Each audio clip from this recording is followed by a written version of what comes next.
of our board members mentioned that we need to comply with open meetings law. Do we? Well, that's an easy question. No, you probably don't. So if you're a nonprofit in Nevada, you are not an agency of the state, which means that you don't need to comply with open meetings law, which is specifically for state organizations. So if you are the school district, you are paid. If you're UNLV, those kinds of organizations need to do open meetings law, but nonprofits don't qualify. If you want to read more, it's in NRS Chapter 241. We'll link that in the show notes. But the good news is, nope, you can tell that board member no. Woohoo! That's your celebration Yay, for the one day. One thing we don't have to do. You're off the hook. Nonprofit governance. Nonprofit answers. Nonprofit board. Nonprofit management. Nonprofit marketing. Nonprofit resources. The Alliance for Nevada Nonprofits presents Nonprofit Everything, the podcast about everything nonprofit, with your host, Andy Shurick and Stacey Wedding. Hey, everybody. Welcome to another episode of Nonprofit Everything. I'm here with my co-host, Andy Shurick, and this is a production of ANN, the Alliance for Nevada Nonprofits. Check them out if you haven't already. Great resource with lots of information.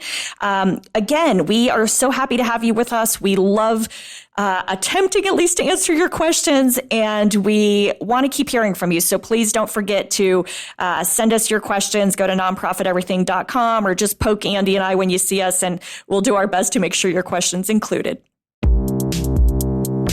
Today's episode is sponsored by Brenda J. Stout CPA, a full-service accounting firm specializing in nonprofit tax compliance and IRS problem resolution. Find out more at brendastouttcpa.com or check the Nonprofit Everything show notes for contact information. Thank you, Brenda J. Stout CPA. Thank you, Brenda.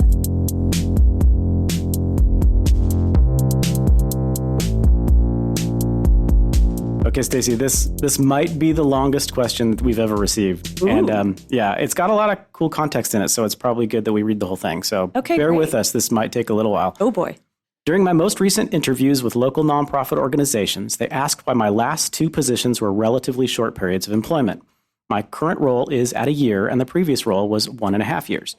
My current role is a great match for my skills and interests. It's only ending because I've relocated to a warmer client with my husband who has a chronic health condition. However, my previous role was a terrible experience.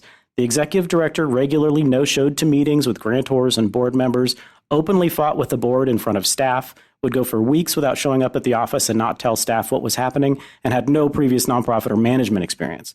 Also, the board was not very competent or supportive. I stuck it out as long as I could. Most reasons for leaving were justified. Other than the most recent roles, I've solid, longer tenured jobs lasting from 5 to 6 years. I'm just 32 years old, and I've worked since I was 16. I hadn't anticipated this being an issue, but since both interviews resulted in no offer, I'm starting to grow concerned. My question is, how can I have an honest conversation with potential employers that will make it clear I'm not a job hopper, while also being mindful to speak positively about previous employers, even when the experience sucked? Wow. Well, that one, I'm sitting here just kind of cringing at that description of that job environment, right? Mm-hmm. That work environment. Wow. That sounds like a train wreck. And sadly, I'm sure some of our listeners can relate because there are those kinds of leadership, right? Or lack thereof in organizations. Wow. Well, so I'm a big believer that you sometimes have to address the elephant in the room before they ask you. So I'm a believer that you kind of, you say, here's what I have done. And you sort of really share the longer tenured jobs and say, and then, just to bring some context to the other two positions. One was, a move because of my husband's health situation. And the other, to be quite frank, it just was not a good fit. Now, you're not going to sit there and air all the dirty laundry of that organization because that's just not professional, even though you may really want to. But it wasn't a good fit. It was a bit of a toxic work environment. I think you can say something a bit, Sounds just horrible. A slight. It was a train wreck, but I mean, I feel like you just have to kind of beat them to the punch, because I think if you don't address it and that question looms, then it comes back, or they fill in like their own communication about why you might have left. Oh, she's young. And sadly, the younger you are, I think this is more against you. I mean, it depends. Like if there's this pattern, right? They say, oh, she's one of those young people who, right, doesn't stick around. And yet you have these job experiences on your resume that were longer tenured. So I really think pointing that out and then just saying, the last job, being just direct about it, but without going down that rabbit hole of telling them that whole list that you just read off to us. Yeah, I think you're exactly right about being proactive about it. I've been lucky enough to be in a position of hiring people for a while. So I get to hire people. And if you've never been in that position, it's a totally different mindset. So when you're a candidate, before you get into the position of hiring people, when you're just a candidate, you're not really sure what, you want to put yourself in the best light. You want to be friendly. You get lots of advice. But at the end of the day, the person that you're talking to really wants you to be the right person for the job. They would love to have you walk in and be like, that's the person we want. Let's stop looking. We can get somebody that we want to have. Yeah. So the best things you can do is figure out before you walk in the door, like what that person's looking for. And then, be honest about if there are other situations that didn't work out. Say, that just wasn't the opportunity for me, or I felt I could do better work someplace else. You don't have to and the worst case scenario would be to go into any of this detail. Because the last thing, as your future boss, the last thing I want to know is that you are somebody who's going to walk into my office and complain about stuff all the time and whine and be like, oh, poor me. This was such a bad situation and I tried to handle it so well.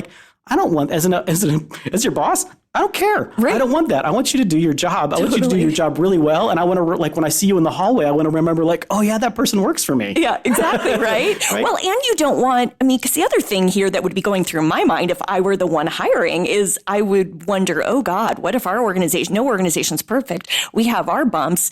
And if you sat there and went through this list, and then I would think, okay, when you go get hired for your next job, when you leave here, what are you saying about us? It's just not good. I don't know that when I'm looking at people to hire, I don't know that job tenure is high on my list. So if you've been someplace for a year and a half, I'm like, okay, so that's a year and a half. That's a long time. 18 months could be a long time. It's not 1965 where you have a pension plan and if you stay there for an extra 7 years, you're going to get another $50,000 into your retirement account. It's like employers aren't looking for long-term people necessarily. They're looking for people that can get the job done. I think I don't know. That'd be a great question for an HR person, but I think the average tenure for an actual professional nonprofit person might be around 18 months. It is. I will tell you though, I am the polar opposite of you. I do take that into consideration. And I have worked with organizations that I've helped them with their hiring. And it bothers me. I don't mind a few of those, over a long career trajectory. I don't mind a few short stints. I think we've all probably had them. When it is consistent, I'm sitting here thinking as an employer, how much time and money I'm spending to get you trained. And it's oh, wow, 18 months. That is a flash. So unless you really can share with me compelling reasons why that continues to happen. And I still think I would kind of hold it against a person. So it's probably a personal preference. And I am old school in it. It just but look at me, right? Whatever. I've had my business 13 years. Before that, I worked somewhere almost 7 years. So I'm clearly that stable person. It's probably the antithesis of today's day and age. It still bugs me though. I want to see at least 3 years. Can I get 3 years out of somebody? Man, 3 years is so long. You think so? Oh my 3 years is forever. I don't know. So some of the ways you can mitigate it too. So we said this a couple of weeks ago or a few podcasts ago, that checking references is a skill that any hiring manager needs to be really, really good at. So one of the ways that you can proactively fix that is figure out who your references are. So you don't have to tell the person, if they're curious, why did they only stay there for a year and a half? And you can say, oh, the situation just wasn't working out for me, or whatever positive way you can spin on it. Right. Make sure that there's somebody on your reference that worked with you at that organization. Maybe you supervised them, or maybe they supervised you, or maybe there was a board member that felt the same way you do, so that when they call that person for a reference, that person could go, oh my God, this place is an absolute train wreck. Yes. I'm shocked she lasted 18 months. Because any sane person wouldn't have lasted more than 2 weeks, and she's totally stuck it out, and she's a hard worker, and all the positive things about why 18 months was a really big deal for that particular job. Yeah. Well, it's interesting to hear you say it, because I do think being proactive, and I also think, back to, this is sort of taking the question a little further, but there is a role when you're getting your references lined up. Coach your references. Oh, yeah. Right? Because it's amazing how many people don't do that. And the references are dumbfounded or don't have the job description of what you're going for or don't remember the history. Who was that? Right? Exactly. Say the name again. Exactly. So I'm like, it's a great opportunity to say, hey, here's some of the things I think might come up. And here's what I would, here's what I would love if you can just speak to that or sort of share whatever. I mean, it's just kind of like you want your references saying the stuff you can't say. Yeah. Yeah. And all the research that you did on the company before deciding to apply there, you should tell your references all of the cool things. Like what they really need help with is this. Right. So I want you to talk about when I did this. Yes. And most references, I mean, if you're a good person and you ought to be hired, they're going to do that for you. If you're not a good person and you shouldn't be hired, like this trick will not work for you. No, it won't at all, right? So now I have a question kind of piggybacking off this because I have reviewed resumes before that people have had a lot of job changes and they literally have put on the resume a sentence or a quick descriptor of why they transitioned. Like this was upward mobility. This is when my spouse moved or whatever. Do you think that, from your opinion, is that a good or a bad thing? Because does it draw attention more to the issue or does it help rectify any concerns that might be in a reviewer's mind? I don't know. I know some applications say that. So like it'll say, they'll list your last 5 jobs or some ridiculous number that takes you into the 1960s or something. And then it would say reason for leaving. And you have like 4 inches to cram in like the reason that you left. And the ones that you commonly see are no opportunity for advancement. I moved. I mean, I think you could be honest without signaling that you're a problem, you're a potential future problem employer. Yeah. And I mean, I personally, when I've gotten those, have appreciated it because it's helped me, someone with my mentality, who's obviously different than yours, help me feel a little more comfortable when I read through the reasoning. It all makes sense and I can understand why those changes may have happened fairly frequently. So it helps kind of answer that question for me. And I might then move them to an interview stage. Whereas if they didn't do that, it could literally just be, once again, I look at it and say, oh my gosh, they're a job hopper. They go in the no pile. Yeah. So it's something just more to consider the person who asked the question and think about some of that stuff. Yeah, I think you're right. And nowadays, that's how old am I when I say sound old. Oh my gosh, nowadays. You have, back a million years ago, you had one opportunity. So you had the application form, and if you were lucky, they wanted you to submit a resume that you typed up. And the resume was kind of the only chance you got to say something that wasn't very specific on the application. Now you've got your LinkedIn page, your Facebook page, a blog, a podcast, God forbid, right? There's all kinds of opportunities for you to show yourself as a different kind of person than what shows up on 1 or 2 pieces of paper, especially after you get to that interview stage. Getting past the HR drone, apologies to all HR drones when I say that, but past the person who gets, nowadays, the person that gets 400 applications for a single position and their job is to sort of sort it into piles because they can't bring the hiring manager 400 pieces of paper. They have to say, I'll give you 10 to look at. So that's the first hurdle to get past. It might be interesting to ask somebody who's in that position, like, what's their sort criteria? Do they look at a bunch of short jobs as being a challenge, and how can you get around that? I also think a cover letter, so many times there's not a requirement of a cover letter. And yet for me, when someone goes above and beyond and sends me a cover letter that kind of fills in some of the holes that you can't understand in the resume, I love it. Or when they take the initiative to say, here's why I would be a good fit. And I realize that a lot of times when you're looking for a job, you're just sort of mass sending out, your resume. So that's not always ideal. But if there's positions you really care about, well, right. But I'm like, I love cover letters because I just go, God, that person took the initiative. And I can also see how they are as a communicator. So if you're not great at written communication, make sure someone edits it. Yeah. So we got way deep in this No, we question, did. didn't we? We're way beyond what We're they're way asked. beyond. But it's a good question, and it's come is. up a bunch of times. Is how do you, like, I was just recommending to somebody the other day, they wanted to get a job in nonprofits. They'd never done nonprofit stuff before. They didn't know a whole lot about what nonprofits were around, and they didn't know where they wanted to land. And my advice was just find some place to volunteer. Like, go in and volunteer for them. And if you're like the most amazing volunteer ever, that's a really good way to get hired by that place, because they're like, oh, like they're a hard worker. They show up on time. They do what they're told. I can work with this person. They've been a volunteer here. You're already at the top of the pile. You're past the HR person. You're much nicer than me. I oftentimes start with run for the hills.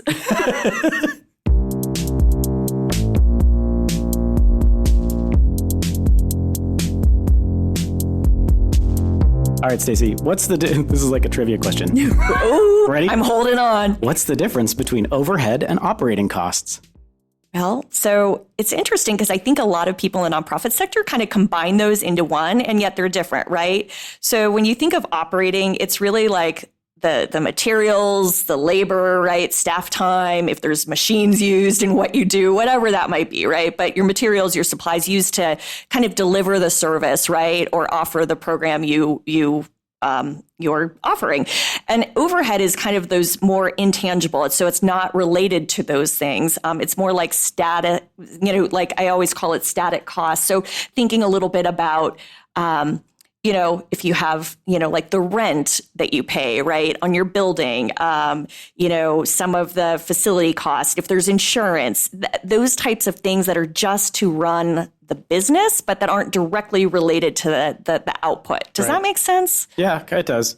I think the challenge with this question is that both of these are for-profit terms. Yes. So overhead and operating costs, if you type those into Google, they're going to take you to examples that include like making widgets in a factory. Exactly. Which just doesn't apply to nonprofits at all. So if I can answer a different question, do you think that's okay? Well, hey, ad lib. Like, so the like overhead and operating, where you will see an analog in the nonprofit world, is on your statement of functional expenses, where you have to take all of the expenses that you've made as a nonprofit, and then you're going to divide them into buckets. And the three big buckets are the program bucket, the fundraising bucket, and the management and general bucket, right? So those are the three big buckets. In this example, the overhead would be the management and general bucket and the fundraising bucket. So those two buckets would be kind of like what you would consider overhead in a for-profit. Operating costs are another for-profit term that the closest analog in a nonprofit would be if you look at your cash flow statement. Your cash flow statement is broken into three chunks.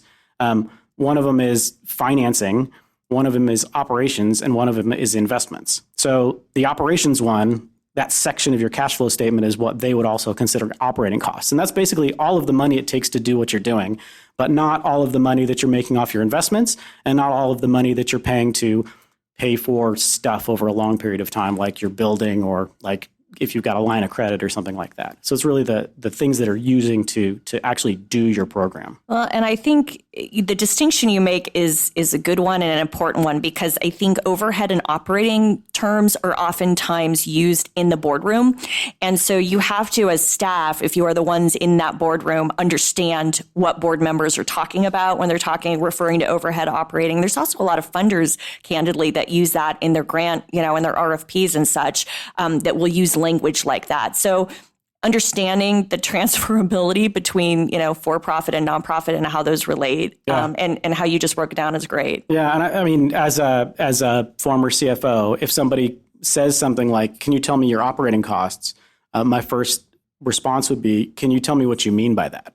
Because I'm going to point you to my cash flow statement, which you're holding right now. But that's probably not what you meant. Are you talking about management and general expenses? Or are you talking about sometimes when we talk about nonprofit overhead, you're talking about the fundraising and administrative piece versus the program piece. You're talking about like that overhead rate that thankfully I don't hear quite as much about anymore, but still exists. Yeah. So yeah, just querying down to say like, because a lot of these people, again, we beg on board members a lot, but a lot of times board members come in and they think they know a lot of stuff, but they don't actually know a lot of stuff about nonprofits. Right. And so they come in with their vast knowledge that is sometimes totally not applicable to what you are doing.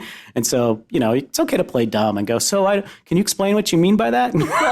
Well, I'm thinking when you use that as an example, someone says, oh, tell me about, your operating cost. And you responded with, well, what do you mean by that?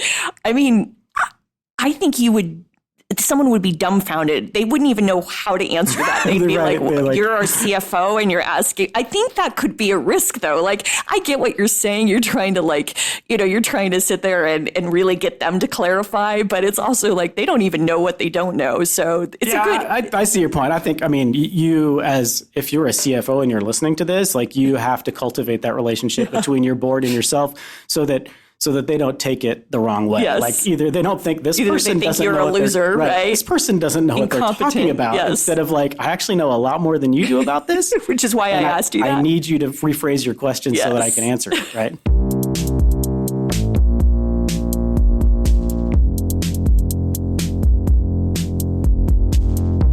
Okay, Stacey, so many grant RFPs seem to be repetitious with just slight variations from what other funders send out. Have you seen any examples of collaboration among funders to help streamline RFP processes and not put nonprofits through all of this repetitive and time-consuming work? Yes. So, Really? Yes, I know. Shocking, right? Well, believe it or not, someone who works in the nonprofit sector and is a good friend of mine actually shared an example with me that I love. And so we'll put a link in the show notes. But in theory, what they basically said in sort of their email with the RFP link was, listen, feel free to share with us a proposal you've sent to another funder as long as it kind of applies to us. And it went on in there and it said, we understand our approach is really trust-based philanthropy and this whole concept of grantee-centric funding where we are not going to put you through 10 more hoops that you're always going through because you need to be spending your time on your mission work and not on these stupid, ridiculous proposals that we're asking you to comply with. So Basically, it was the coolest thing. So I'll send the email verbiage that they used as well as the link because anybody who's listening who may be in that role to design, a grant process or grant applications, please, I would implore you to look at this because I think we need to really start moving toward it. Other communities have done, I think, a better job than ours has and other states have about having even a one central grant RFP that literally a bunch of funders come together and say, we all agree that these questions would give us what we need. So we'll just have this sort of one format that once someone fills it out, it kind of is in this shared drive where any of us can access it. So I think there's some cool stuff going on out there with it. And I would love to see Nevada move toward that. That's cool. Why do you think people aren't going that direction? I mean, because there's one funder and it's almost like you need to go to a specific phone booth and dial a secret number and then a door opens up in the back of the phone booth and then you can go in and leave a message on a Post-it note and then they might get back to you. Like that's how you get to them. Those of you who may actually know who I'm talking about because it's a lot like that. But why do you think, what is the desire of a funder to make it arcane or difficult to get that first application? I don't think it's like they're trying to intentionally be difficult. I think there's a couple of things happening. Sometimes they've never worked at a nonprofit, so they don't have that perspective, right? So they've come from some other line of work, or this is just an extra job that's gotten thrown on their plate. Oh, we're going to add community relations or, CSR stuff to your plate. And they never have even been trained. So I think there's a piece of it that's happening with that. And I also think it's sometimes just depending on the size of the company, right? Sometimes there is just layer after layer of people who just want to complicate it. And before you know it, you've got this process. And it's sort of like just not listening. Like I feel like it's a lack of awareness. Like what's going on? If you look at any articles out there, there's more talk about how we create sort of this more partnership kind of relationship before, but, not this dictatorial or hierarchical kind of structure. And I think anyone who starts to get involved in funders forums or even any kind of research would realize they probably have an antiquated process. Yeah, that reminds me, I've probably told this story before, but one of my favorite things that actually got me into the CSR space was I had received a grant request or a grant application from a funder, and it was an Excel spreadsheet that had probably, I don't know, like 9 or 10 different worksheets. So it was one big thing, and the little tabs at the bottom, there were about 9 of them. And one of them was about the program area, one was about salaries, one was about a different thing, one was about a different, so each tab had like a theme. And then it rolled all the way up to the front page that was supposed to be a summary of all of it. None of the cells worked. So none of the formulas actually rolled to that first page. Boy. So I probably spent, I don't know, maybe 2 or 3 days troubleshooting their spreadsheet to make it so that when we turned it in, the summary was actually correct, that it was actually right.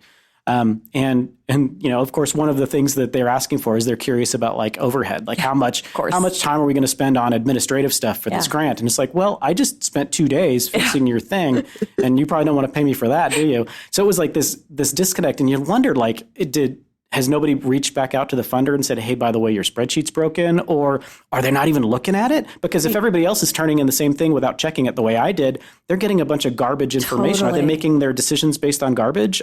Which is so nerve-wracking. So frustrating. Well, and I wish there was more of a process. You think about it, so many funders are asking nonprofits, what's your evaluation, and what are your metrics, and how do you measure success, and all of those things. And I would love for funders to start to kind of say, can we learn from you about what makes this process difficult for you? Like, will you share with us? Because we are, and so this whole kind of idea about trust-based philanthropy and this kind of wave of it being grantee-centered, I think in some communities across the country is really taking that approach, saying, we can learn from you just as much as hopefully we can impart wisdom back. So let's make this a reciprocal relationship. So fingers crossed, I hope someone's listening, or those of you who are listening can sort of magically send this podcast link to some of your funders who are difficult. That's a great idea.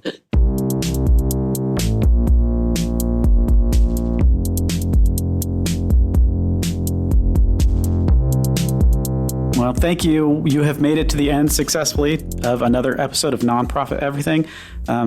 For Stacey, I'm Andy Shurick. Thank you so much for listening. Please check out the ANN webpage. See, there's a bunch of stuff coming up in the next couple of months. Please check that out and see if there's something that interests you. And with that, we will see you in a couple of weeks.